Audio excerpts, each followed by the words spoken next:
Espiritismo, a fé transporta montanhas. Esse estudo no Evangelho segundo o Espiritismo, ele se introduz com uma passagem de Jesus que, estando no meio do povo, um pai chega até Cristo, até Jesus, e implora que ele cure o seu filho, que o homem diz que é lunático, e que os apóstolos já o teriam visitado e nada puderam fazer por ele. E aí Jesus manda o menino vir até ele, segundo os relatos da Bíblia, expulsa o demônio que estava com o menino e a criança fica boa. E aí mais tarde, estando os apóstolos a sós com Jesus, perguntaram: mestre, por que não fomos capazes de curar a criança? E aí Jesus disse: se tivesses a fé do tamanho de um grão de mostarda, seriam capazes de transportar montanhas. Ó incrédulos, até quando estarei entre vós? É claro, que para nós, espíritos inferiores que somos, e os apóstolos também daquela época,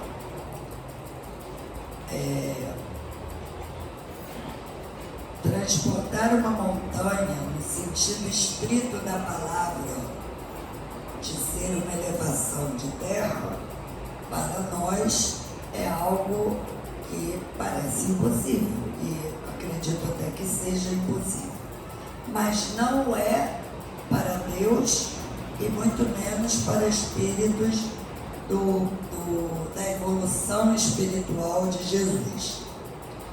Tanto que muitos são os exemplos descritos na Bíblia. Não nos esqueçamos da abertura do mar para os egípcios passarem, para os judeus passarem, na fuga do Egito, a multiplicação dos pães, o maná que caiu dos céus, quando os judeus já estavam mais de um mês no deserto, que não tinha nada, a comida caiu do céu. E muitos outros, a pesca milagrosa, enfim. Mas Jesus se referia às nossas montanhas, são o quê? As nossas dificuldades, as nossas grandes dificuldades que não conseguimos remover, dificuldades, a maior parte delas, oriundas das nossas resistências, da nossa má vontade, de nossos preconceitos, de nossos interesses estritamente materiais, do egoísmo, do fanatismo e das paixões.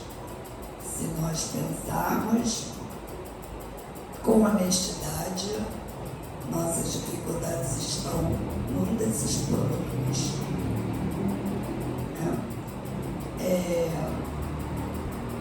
E essas dificuldades são o que nos impedem do progresso. E o que seria esta fé capaz de fazer com que nós transpuséssemos essas dificuldades, ou mudássemos? Vejam que Jesus não disse: se você tivesse fé do tamanho de mostarda, a montanha desapareceria. Ele disse que ela seria transportada.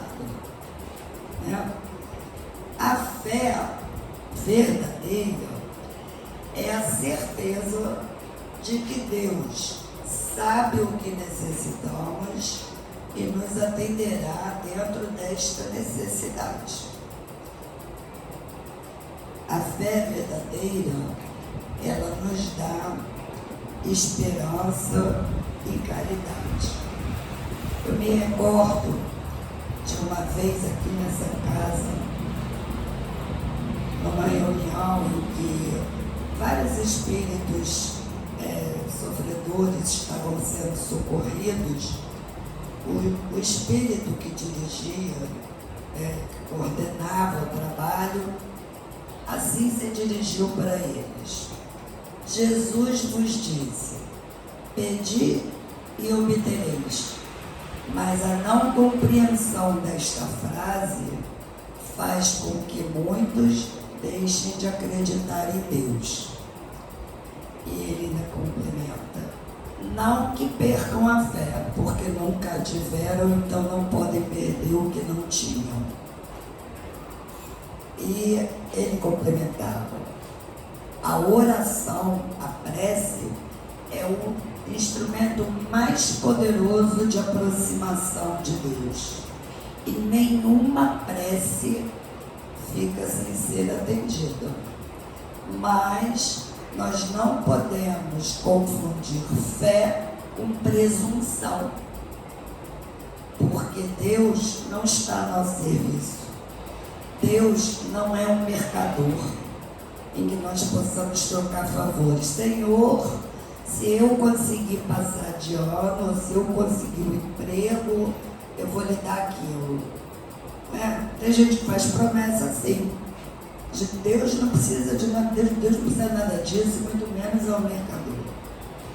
É este não entendimento do pedir e obtereis, e aí quando você não obtém o que pediu, você fica revoltado, passa a não acreditar mais em nada, nem em Deus. Isso é fruto da nossa ignorância. Porque até espíritas, às vezes, oram por uma coisa imediata.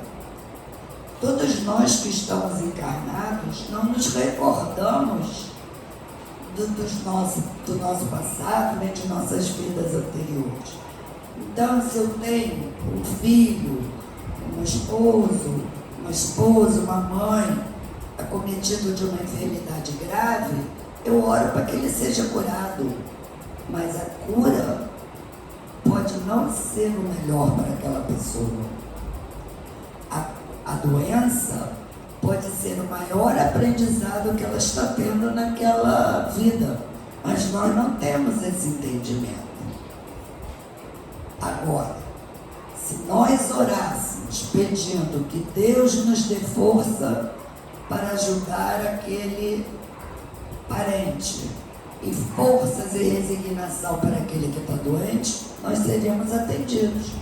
Mas a gente quer que a doença desapareça, a gente quer que o dinheiro caia do céu, né? Então, o pedir e obtereis não está equivocado. Equivocada é a nossa compreensão do que é Deus. Deus sabe das nossas, não somos nós que sabemos das nossas necessidades. E as nossas necessidades são geralmente imediatistas. Agora, quando nós realmente compreendemos que Deus vai me dar o que eu preciso, eu tenho calma para passar pela dificuldade. A dificuldade é transportada porque eu passo a vê-la de uma forma diferente. E muitos conseguem até agradecer pela dificuldade. E quantas vezes a gente passou por uma dificuldade e lá na frente, anos depois, nós concluímos que aquela dificuldade nos fortaleceu. Foi a partir dela que nós passamos a ter uma outra vida, com mais coragem, ou chegamos à conclusão de que éramos capazes sozinhos de realizar alguma coisa. Então, a fé sincera, que é a fé depositada na crença de que Deus é que sabe das nossas necessidades, ela é a maior de todas as virtudes que o ser humano pode ter. E ela é sempre calma. Não existe fé desesperada. Porque se eu sei que Deus vai me dar o que eu preciso, eu tenho que fazer a minha parte. Porque Deus não precisa aprender nada, quem tem que aprender sou eu. A vida encarnada é uma escola. As dificuldades são as provas que a gente tem que fazer para poder passar de ano, né? Senão a gente continuaria sempre no mesmo lugar. No Livro dos Espíritos, na questão 663, Allan Kardec faz a seguinte pergunta para os espíritos: podem as preces que por nós mesmos fazemos mudar a natureza das nossas provas? E a resposta dos espíritos foi a seguinte: as vossas provas estão nas mãos de Deus, e algumas há que devem ser suportadas, mas Deus sempre leva em conta a resignação. A prece traz para junto de vós os bons espíritos, que vos darão forças para suportá-las, corajosamente, fazendo com que lhes pareçam menos rudes. Isto é o que a gente precisa entender como fé e o que vai se obter de uma prece. Mas, além disso, os espíritos orientaram a Kardec que a fé precisa ser raciocinada. Nesse meu evangelho aqui, que é um pouquinho antigo, eu não sei se nas edições mais novas isso vem escrito. Logo aqui no frontispício vem escrito assim, ó: fé inabalável só o é a que pode encarar frente a frente a razão em todas as épocas da humanidade. E o que é fé raciocinada? Fé raciocinada é a fé que se apoia nos fatos e na lógica. E ela só permanece constante em contato com a razão. Por quê? Porque ninguém deve acreditar naquilo que é fantasioso, que você não consegue compreender. Você tem que sempre buscar ampliar seus conhecimentos, argumentar por que o espírito está lhe dizendo isso ou aquilo, ou por que um pastor, um representante de uma religião diz isso ou aquilo. Questionar. E a partir de uma fé raciocinada, você passa a ter uma fé sólida e que é capaz de não trazer tantos transtornos, que ao contrário da fé raciocinada, a fé cega tem trazido, e a história da humanidade é repleta de exemplos, né? Porque o que seria a fé cega? A fé cega é aquela fé irracional criada pelo medo do castigo e pela aceitação pura de dogmas. Isso leva ao fanatismo. Desde todos os tempos das primeiras religiões, o fanatismo levou a guerras. Desde a época dos vikings, desde antes dos vikings. Porque o Deus de A é o Deus, é o que vale. O Deus do outro não é Deus, né? Muitos povos eram politeístas, né? Os vikings, os romanos, os gregos não acreditavam num Deus único. Mas não importa no que eles acreditavam. O que importa é o conteúdo da mensagem. Agora, todos tinham fé cega, porque pensavam e agiam com medo do castigo de Deus. E muitos representantes religiosos se utilizavam desta fé para interesses outros escusos que nada tem a ver com religião, em muitas das religiões. Até os dias de hoje, bem recentemente, quer dizer, não tão recentemente, acho que tem uns 10 ou 20 anos atrás, não me lembro bem, mas eu lembro de uma guerra religiosa que estourou no Reino Unido, de católicos contra protestantes. Morria criança, morria... Não sei se vocês estão lembrados disso. Católicos contra... Não tem no máximo 20 anos isso. Católicos versus protestantes, que são religiões da mesma origem cristã. O protestantismo se originou de uma cisão do cristianismo primitivo. Há uns 30 anos atrás, eu lembro de outra guerra religiosa, isso só durante esta minha encarnação atual, eu já lembrei de três. Me lembro de uma que foi na Índia, muçulmanos versus hinduístas. Era bomba explodindo em templo, matando todo mundo. Mais recentemente, nós temos como é o nome daquele grupo terrorista muçulmano?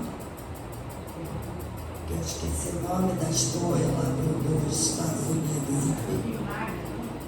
Mas tem um nome, eu só estou lembrando o nome em inglês, daqui a pouco eu vou lembrar Al-Qaeda, né? Mas a Al-Qaeda gerou agora um que na Síria, que, enfim, eu daqui a pouco lembro o nome deles. O que é aquilo?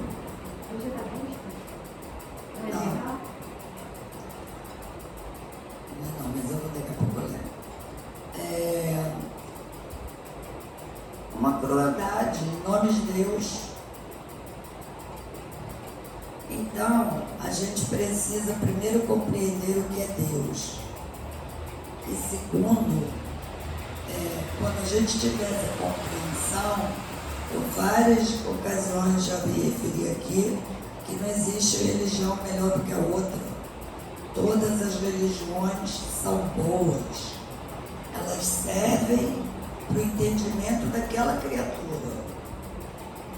Para aquela criatura, aquela religião é melhor, desde que ela entenda a Escritura. Porque em lugar nenhum da Bíblia está escrito que se compra perdão. Mas a instituição religiosa, a igreja, cobrava perdão através das indulgências em 1500 e pouco. Tinha até tabela de preço. Então, a religião está errada? Claro que não, aqui não está escrito em lugar nenhum. É a fé cega. A fé cega leva a isto. Não existe castigo de Deus. Eu escuto até alguns espíritas falando que não existe castigo de Deus. Não existe. Deus não castiga. E nem perdoa. Deus ensina. A gente tem que ter isso na cabeça. Não existe. O que a gente entende como castigo é ensinamento, não é castigo. E muitas vezes é misericórdia. Porque você está passando por aquilo para não passar por coisa pior. Por exemplo, vou dar um exemplo prático. Vamos supor uma pessoa que numa vida passada tira a vida de um homem que é o provedor responsável por sustentar 2 ou 3 crianças pequenas. Porque antigamente a mulher não trabalhava, então o provedor era o pai.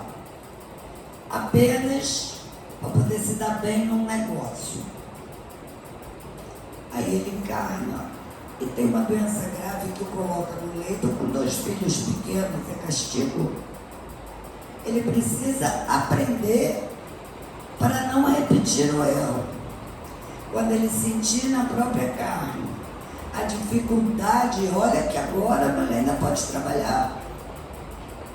Mas quando ele sente na carne a dificuldade, ele não vai errar de novo, não é castigo. Isto é aprendizado.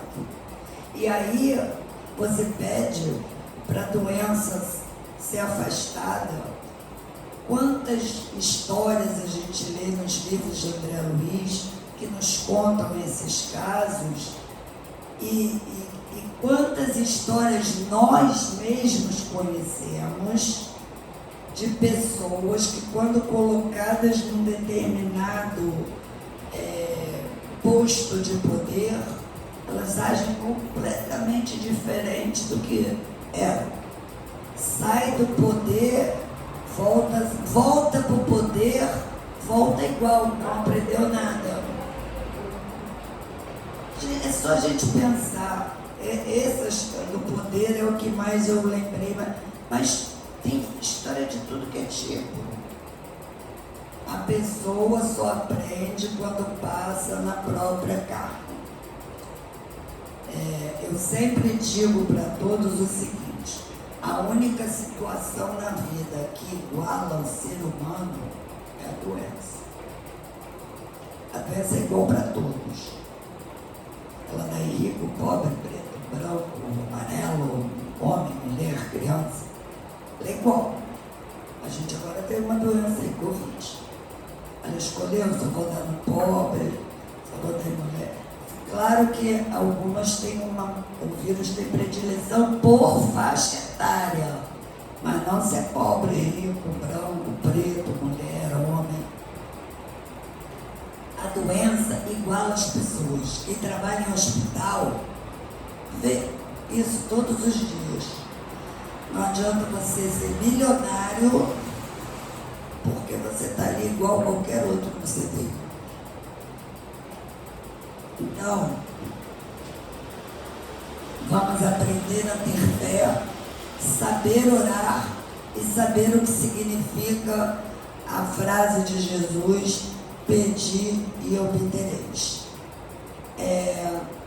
No final do capítulo tem uma mensagem do Espírito José, o Espírito Protetor de Pordeus, que foi escrita em 1862, que no finalzinho da mensagem ele diz o seguinte: não admitais a fé sem comprovação, cega, filha da cegueira. Amai a Deus, mas sabendo por que o amais. Crede nas suas promessas, mas sabendo por que acreditais nelas. Segui os nossos conselhos, mas compenetrado do fim que vos apontamos e dos meios que vos trazem para o atingires. Crede e esperai sem desfalecimento, porque os milagres são obras da fé. Então, era isso que a gente tinha para conversar no estudo de hoje. O capítulo é o 19 do Evangelho segundo o Espiritismo, e espero que a gente tenha contribuído para o melhor entendimento deste ponto.